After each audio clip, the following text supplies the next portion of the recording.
Señor. Asístenos, Señor. Te lo suplico en el nombre de Jesús. Amén. Bien, hermanos, en esta mañana vamos a estar hablando bajo el tema ¿estás preparado? El capítulo 24 del libro de Mateo nos presenta esa conversación que el Señor Jesucristo sostuvo con sus discípulos y las preguntas que hacen los discípulos con respecto sobre las señales y de los tiempos en los cuales o cómo estaría el ambiente para la venida del Señor, lo cual nosotros vemos que Jesucristo se encarga de presentar que un conjunto de eventos apuntan a la cercanía de su regreso, de su venida inminente por su pueblo.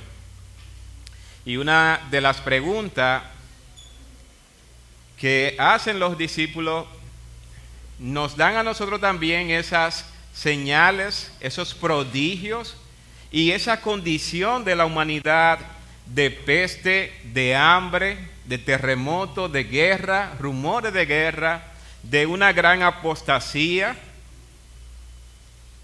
y todo eso como un principio de dolor. Así que todas estas señales apuntan hacia algo. Y en este sentido, ese algo debe producir en los hijos de Dios, en aquellos que están esperando la venida de Cristo, deben producir entonces una alerta. Y cuando nosotros hablamos de estar preparado, debemos entonces estar preparado ¿para qué? Cuando uno considera los estudios, cuando uno considera estudiar, es precisamente con un propósito. ¿Cuál? Estar preparado. Cuando dos personas que están enamorados,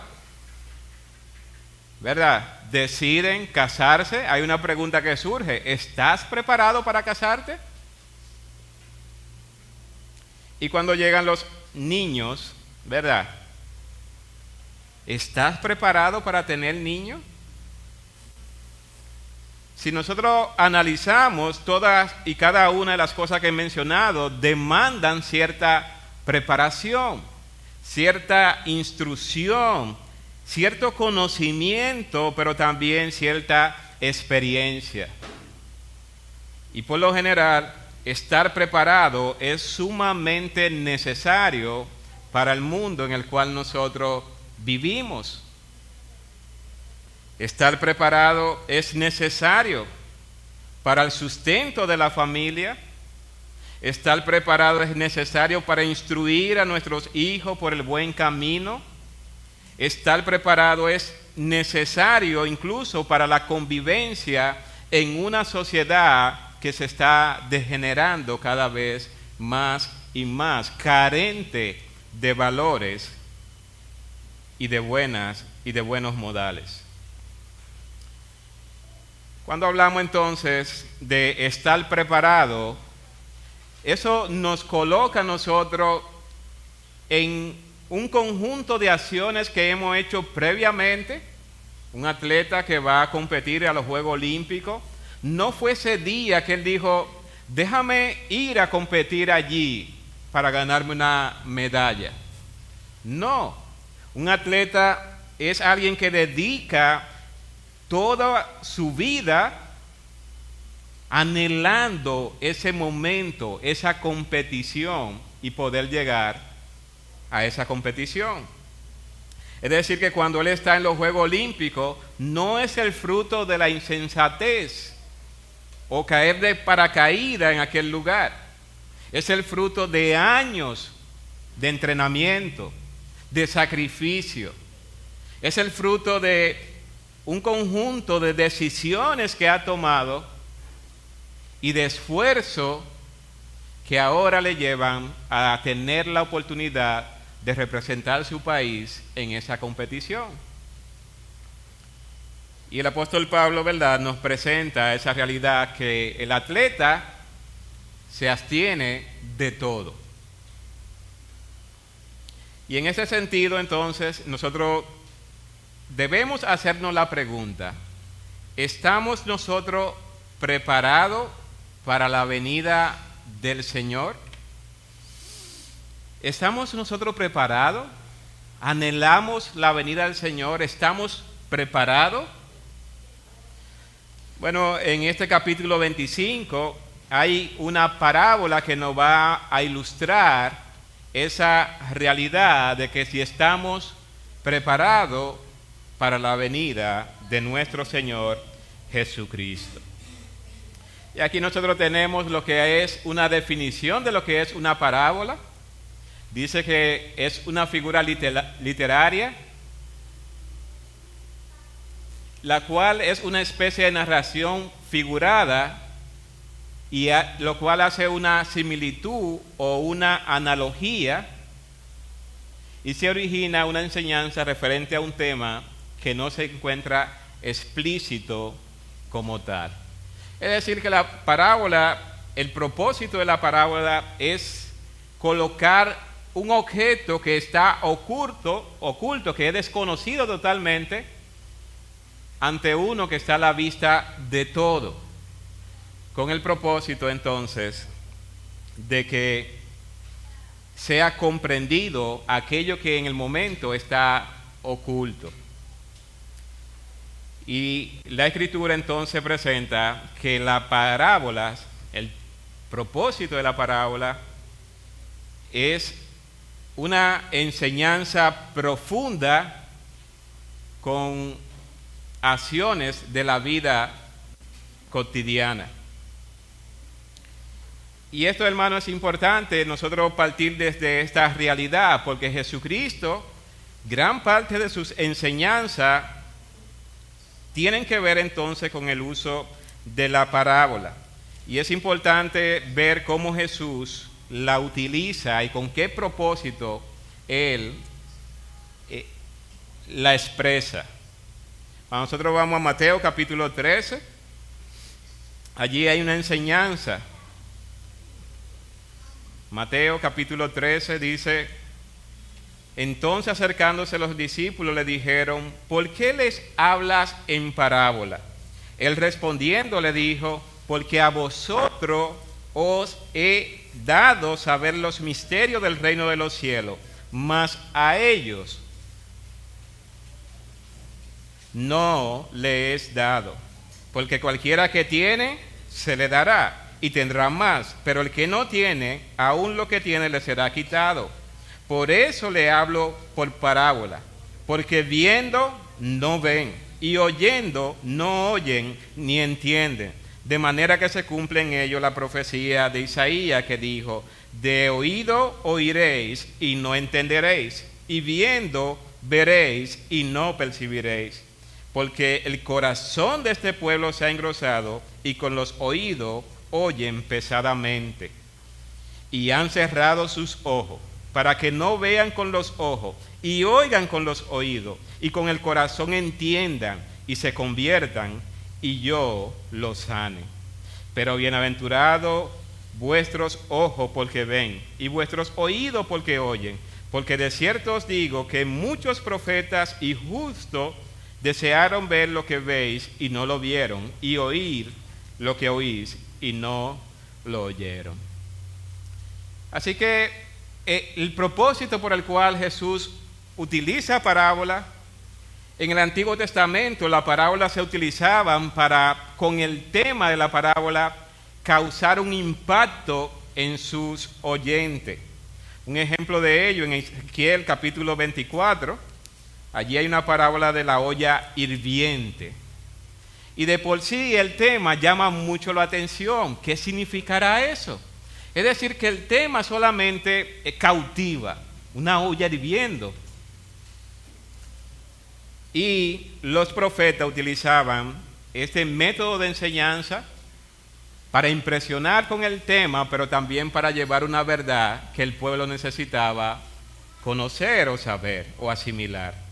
Jesucristo utiliza la parábola con el propósito no solamente de impactar la vida de las personas, sino que la reflexión del contenido de la parábola pueda ser de provecho para aquellas personas que se exponen a la palabra de Dios.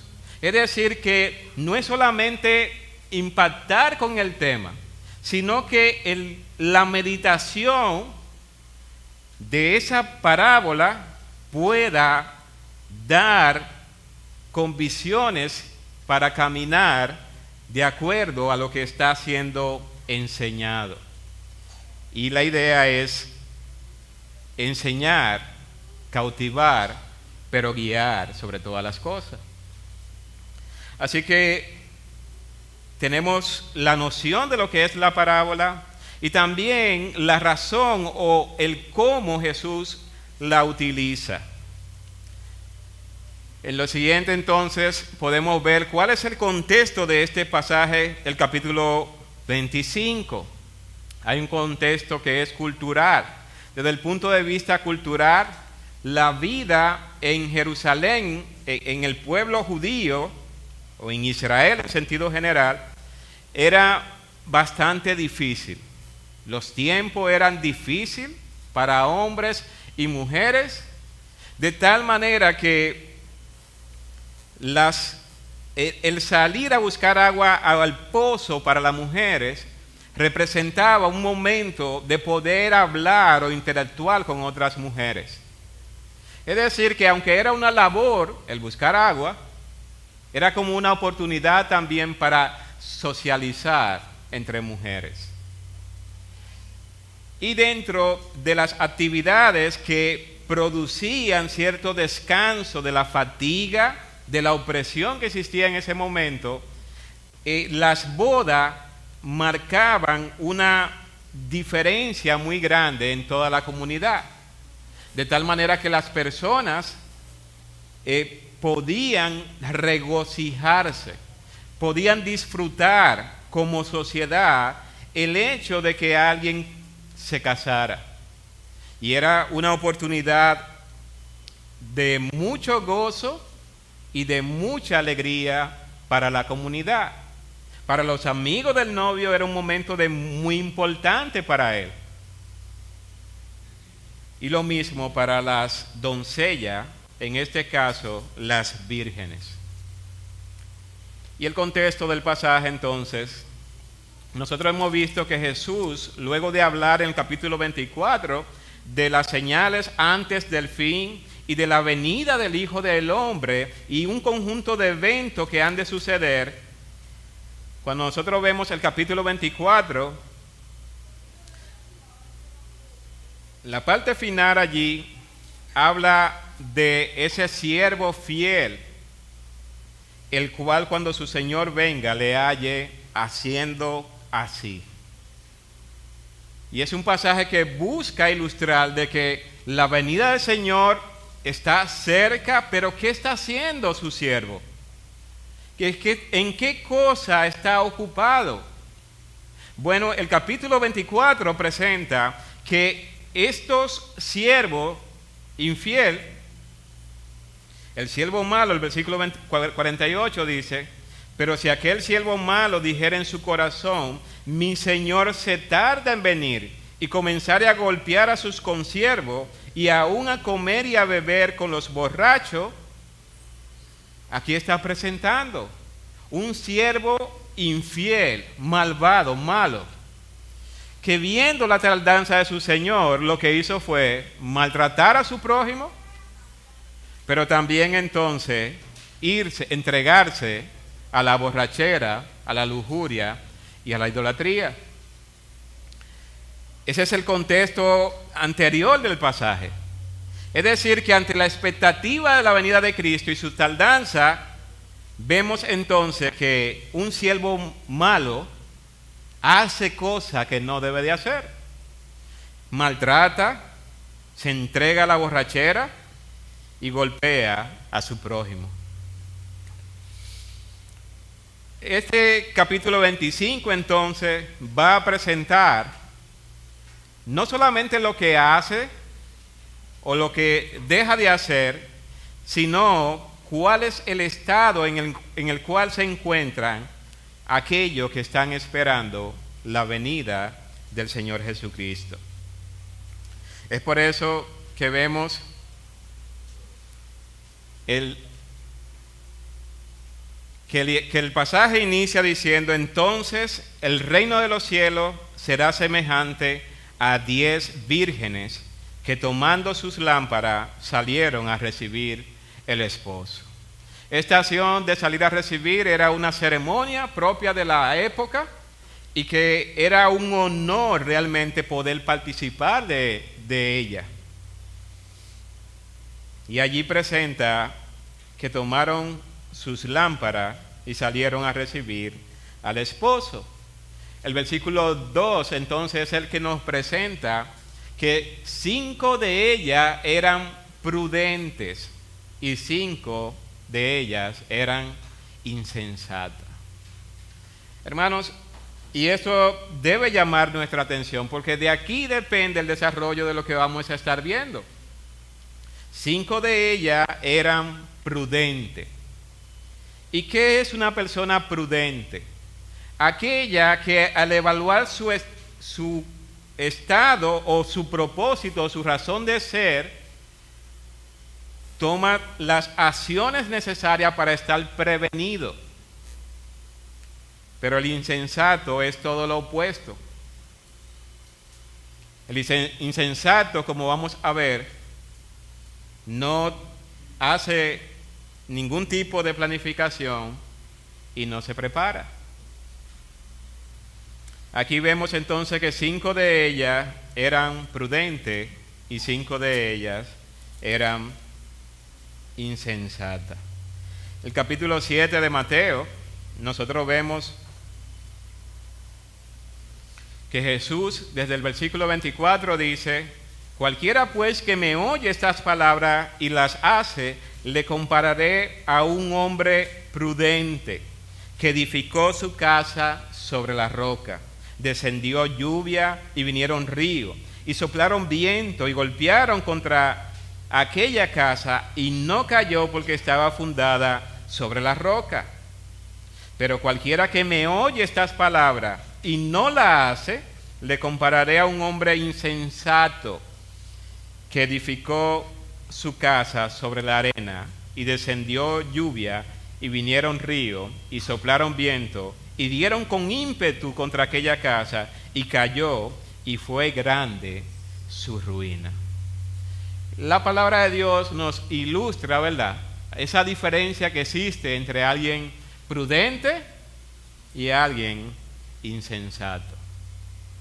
Como podemos notar, el trabajo de aquellos que son prudentes es un trabajo arduo, es un trabajo que demanda un gran esfuerzo.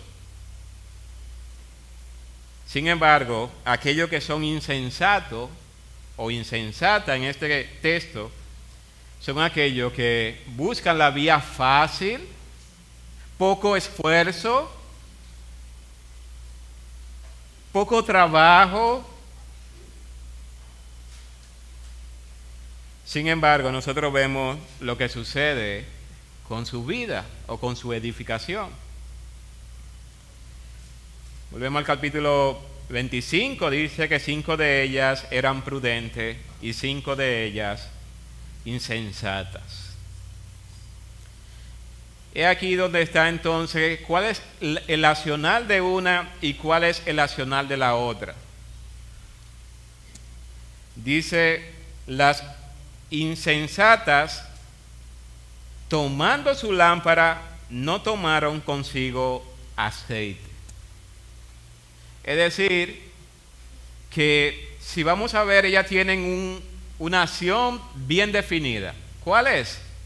Ellas se están preparando para recibir al novio que viene, o al esposo. Y ellas toman su lámpara, sí, pero ¿sabe qué? No tomaron consigo aceite. Es decir, que ellos tomaron lo que entendieron necesario y simplemente se dispusieron a esperar con lo que tenían. Dice el versículo 4, en contraste, mas las prudentes tomaron aceite en sus vasijas juntamente con sus lámparas. ¿Cuál es la diferencia? Bueno, una se preparó y la otra simplemente no se preparó.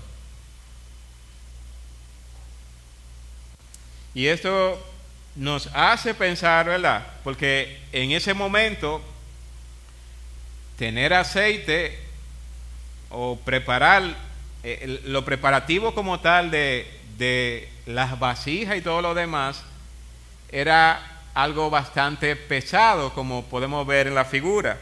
No era un galón, ¿verdad?, que no pesa casi nada, sino eran hechas de barro específicamente.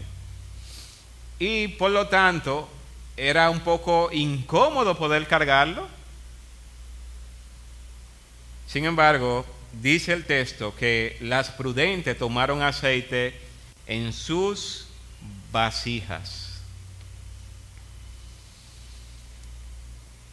Esto entonces hace una gran diferencia con aquellas que tomaron sus lámparas y se fueron. Esto hace una gran diferencia. Los estudiosos identifican los aspectos de esta parábola y hacen la comparación y dicen que las vírgenes, las 10 vírgenes son las iglesias, 10 iglesias, lo cual también se aplica a lo que es el creyente en el día de hoy.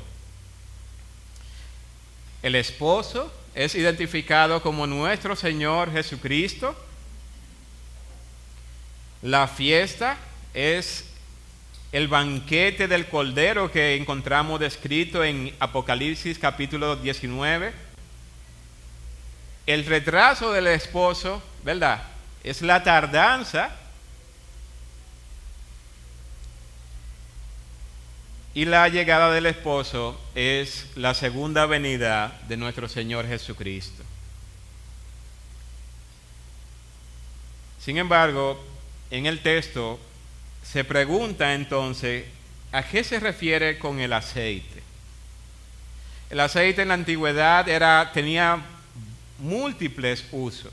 Uno de ellos, o el primero de ellos, era derramado como una señal, como algo que representaba un pacto, digámoslo de esa manera.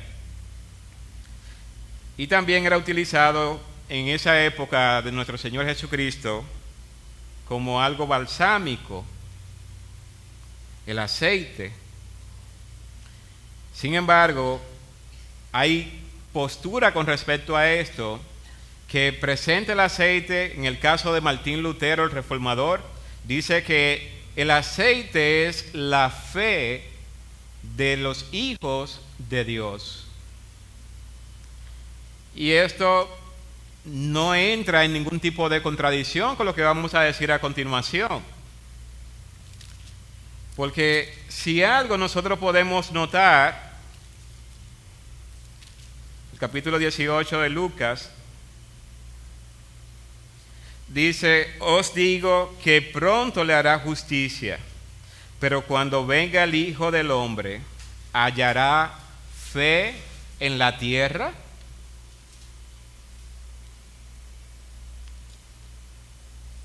Otro de los aspectos que le dan al aceite como tal es que es la piedad. Y la piedad no es otra cosa que la parte gráfica, se puede decir, de alguien que tiene fe.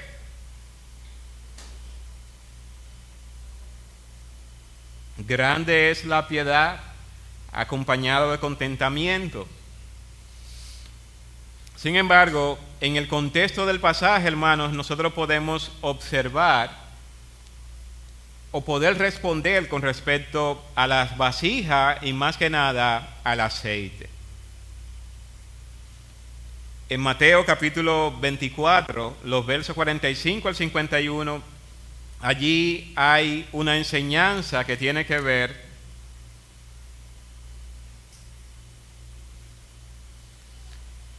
con lo que vamos a describir sobre lo que es el aceite. El capítulo 24 dice el versículo 42, velad pues porque no sabéis a qué hora ha de venir vuestro Señor, pero sabed esto, que si el padre de familia supiese a qué hora el ladrón habría de venir, velaría y no dejaría minar su casa. Por tanto, también vosotros estad preparados, porque el Hijo del Hombre vendrá a la hora que no pensáis. Y allí va a presentar entonces qué hace alguien que está esperando su venida. Como vimos al principio, este texto nos presenta qué cosa no deberíamos estar haciendo si estamos esperando la venida del Señor. El siervo malo dijo: mi Señor se tarda, empezó a maltratar y a vivir una vida a su manera, como él quería vivirla. Mi Señor se tarda. Y en esa tardanza entonces sacó lo que había en su corazón, su maldad, su engaño, su hipocresía, su falsedad, su mentira. Mi Señor se tarda, empezó a golpear a sus siervos y a comer y a beber con los borrachos. Sin embargo, allí nosotros podemos ver: bienaventurado aquel siervo al cual cuando su Señor venga le halle haciendo así. Y esto tiene que ver entonces con el trabajo que nosotros realizamos para el Señor. ¿Nuestras vasijas están vacías o están llenas? ¿Somos prudentes o somos insensatos?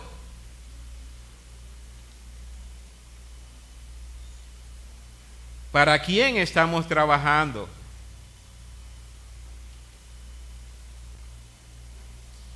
Y este texto entonces, trabajar fielmente para el Señor. Alguien que está esperando a Cristo está trabajando para cuando Él venga. Más adelante, en Mateo capítulo 25, del verso 14 al 30, otra parábola de los talentos, nosotros vemos allí que esta parábola ilustra entonces lo que es una buena mayordomía. Y esto tiene que ver con lo que nosotros hacemos con aquellas cosas que poseemos. ¿Qué es lo que Dios nos ha dado? ¿Con cuáles cosas nos ha capacitado? ¿Y qué nosotros estamos haciendo con eso? ¿Cuál es la mayordomía que estamos llevando a cabo? ¿Somos buenos administradores? ¿O estamos totalmente desprovistos, descuidados, como este siervo malo también que enterró su talento? Miren lo que dice el siervo: pero llegando también el que había recibido un talento, dijo: Señor, te conocía que eres hombre duro, que ciega donde no sembraste y recoge donde no esparciste. Por lo cual tuve miedo y fui y vendí y escondí tu talento en la tierra. Aquí tiene lo que es tuyo. Respondiendo su señor le dijo: siervo malo y negligente, sabía que ciego donde no sembré y que recojo donde no esparcí. Por tanto debía haber dado mi dinero a los banqueros, y al venir yo hubiera recibido lo que es mío con los intereses. Quitadle pues el talento y dadlo a aquel que tiene 10 talentos, porque al que tiene le será dado y tendrá más, y al que no tiene, aún lo que tiene le será quitado. Y al siervo inútil echadle en las tinieblas de afuera, allí será el lloro y el crujir de dientes. ¿Para quién estamos trabajando mientras estamos esperando al Señor? ¿Y qué estamos haciendo con lo que Dios nos ha dado?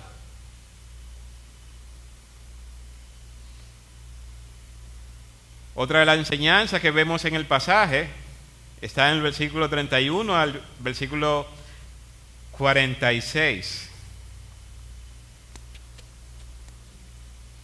El juicio de las naciones.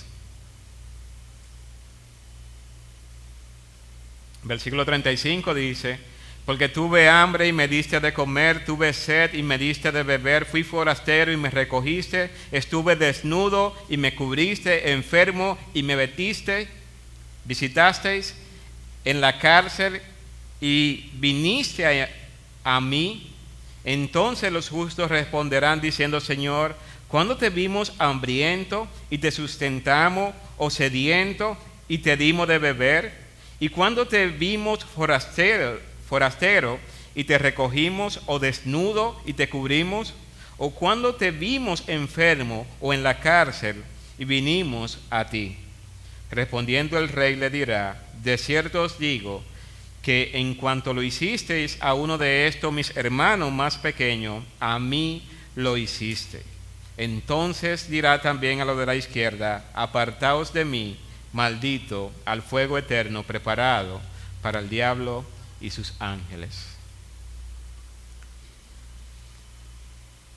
Insensato, ¿estás preparado? Insensato, ¿estás tú teniendo una vida generosa? ¿Estás mostrando la misericordia de Dios a quienes te rodean, a quienes padecen necesidades diferentes? ¿O estás enfocado única y exclusivamente en ti? ¿Estás preparado para la venida de Cristo? Aquí podemos observar que estar preparado tiene que ver con practicar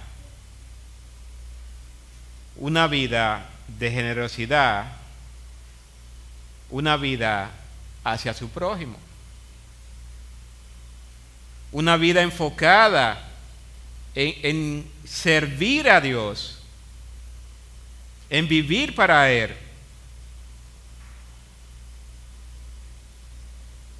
Una vida generosa, llena de misericordia, de bondad y de amor.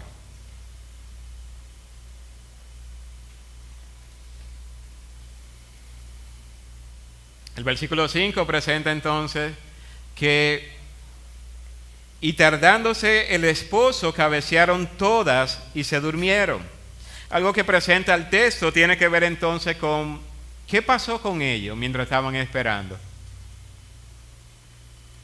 La fatiga le invadió a los dos grupos, tanto a la insensata como a las prudentes. Es decir, que el cansancio en ella le afectó igual a las dos. Una que no había hecho mucho esfuerzo fue vencido, ¿verdad?, por el sueño, pero la otra que había hecho mucho esfuerzo también fue vencido por el sueño. Es decir, que ambos grupos durmieron, porque el esposo se tardaba. Dice el versículo 6, y a la medianoche se oyó un clamor: aquí viene el esposo, salid a recibirle. A la medianoche. Y esto, hermanos, nos presenta que aunque el esposo se tardó, pero ¿sabe qué? Llegó. Llegó cuando ellos estaban durmiendo. Llegó cuando estaban agotados.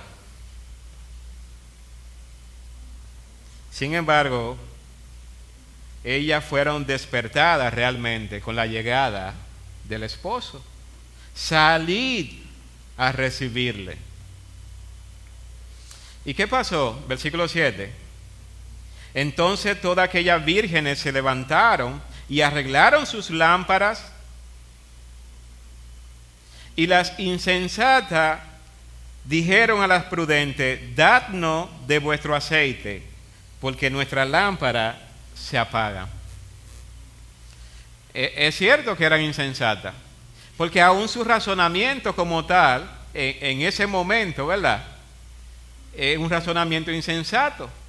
Ellas no hicieron provisión ante la posibilidad de que el esposo se tardara, pero al llegar el momento pretenden despojar a quien tiene o posee para ellos poder también estar celebrando la boda, entrar en el banquete, en el regocijo, en el gozo.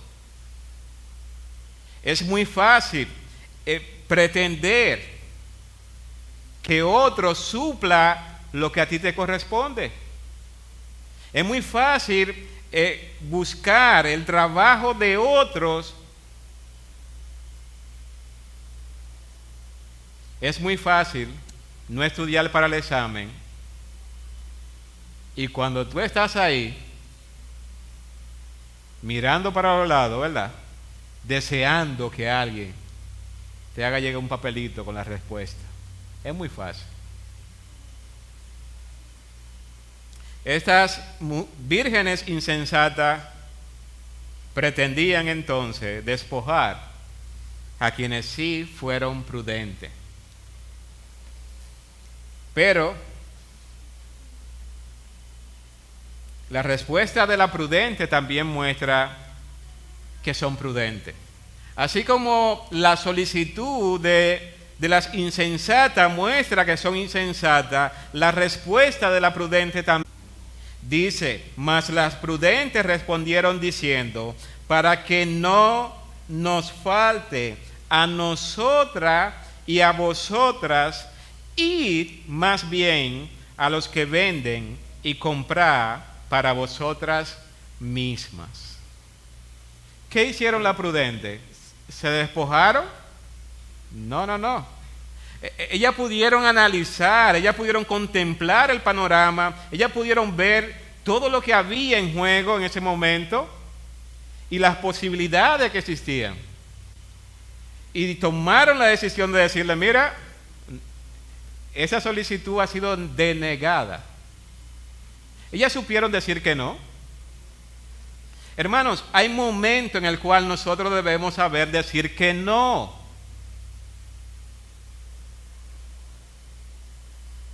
Y esta es una muestra de que prudentemente hay que decir que no. Ellas le dan un consejo, ellas hacen una evaluación de hecho de las circunstancias. Mira, si te doy lo que poseo, pues ni tú ni yo vamos a tener entonces. Mejor vayan y compren a los que venden. Compren su propio aceite. ¿Y qué hicieron las insensatas?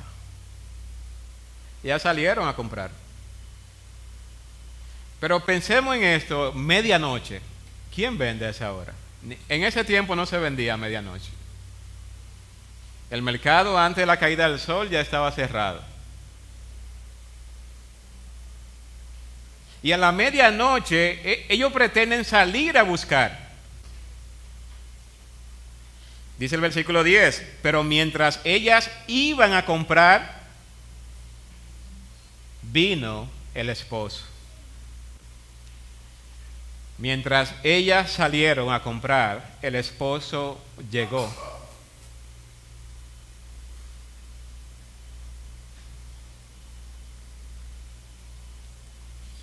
Y las que estaban preparadas, ¿sabe qué pasó? Entraron con él a las bodas y se cerró la puerta. Y allí yo puse, ¿verdad?, una figura de una puerta con mucho candado. Quizás sea la casa de algunos de ustedes. Pero la realidad es, hermanos, que mientras ellas se iban a comprar, vino el esposo. ¿Y qué pasó? Ellas no estaban preparadas. Ellos estaban tratando de ir a buscar lo que debían tener. Sin embargo, el esposo llegó y las que estaban preparadas entraron con él a las bodas y se cerró la puerta. Ya no hay más oportunidad. Se cerraron las puertas. Versículo 11. Después vinieron también las otras vírgenes diciendo: Señor, Señor, ábrenos. Mas él respondiendo dijo: de cierto os digo que no os conozco. Es interesante, hermanos, porque quien le está respondiendo aquí es el esposo. Y si nosotros sabemos que Dios es amor, que es misericordioso, bondadoso,